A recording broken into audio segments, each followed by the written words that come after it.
చేయడానికి ప్రయత్నం చేస్తుంది. దేవుడంటే లెక్కలేని జీవితాన్ని జీవించడానికి మన శరీరం ప్రోత్సహిస్తూ ఉంది. ఎందుకు మన శరీరం అలా జరుగుతూ ఉంది? దానికి కారణం ఏంటి? ఎప్పుడైనా ఆలోచన చేశావా? ప్రియమైన గ్రామస్తులారా, ఒక విషయాన్ని గమనించండి. బైబిల్ గ్రంథంలో రోమా 3:23లో ఒక మాట ఉంది. ఏ భేదము లేదు, మనుషులందరూ పాపము చేశారు అనే మాట సెలవిస్తుంది.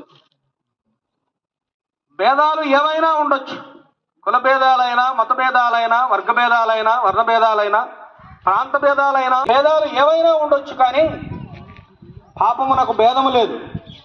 గొప్పోడైనా చిన్నోడైనా ఎలాంటి వాడైనా పాపానికి లోకములో భేదము లేదు. అందరికీ సమానమే. మనుషులందరూ పాపము చేసి అనే మాట గమనించాలి. మనుషులందరూ పాపము చేసి దేవుడు అనుగ్రహించే మహిమను పొందలేకపోతూ ఉన్నారు. దేవుడు మానవుని ఎలా తయారు చేశాడు?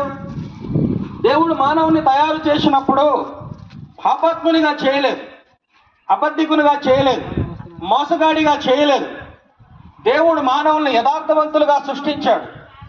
అయితే మానవులు వివిధమైన తంత్రమును కల్పించుకొని పాపము చేసి అవిధేయత చేత దేవునికి దూరమై ఆజ్ఞను అతిక్రమించి దేవునిగా ఆరాధించకుండా, సృష్టించిన తన దేవుణ్ణి ఆరాధించకుండా సృష్టమును ఆరాధించటం ప్రారంభించాడు. చూడండి, అప్పటి నుంచే పాపం మొదలైంది లోకంలో. ఈ పాపమును మానవుడు జయించలేక దేవునికి దూరమై దినదినం దూరమైపోయి చాలా దూరం వెళ్ళిపోయాడు.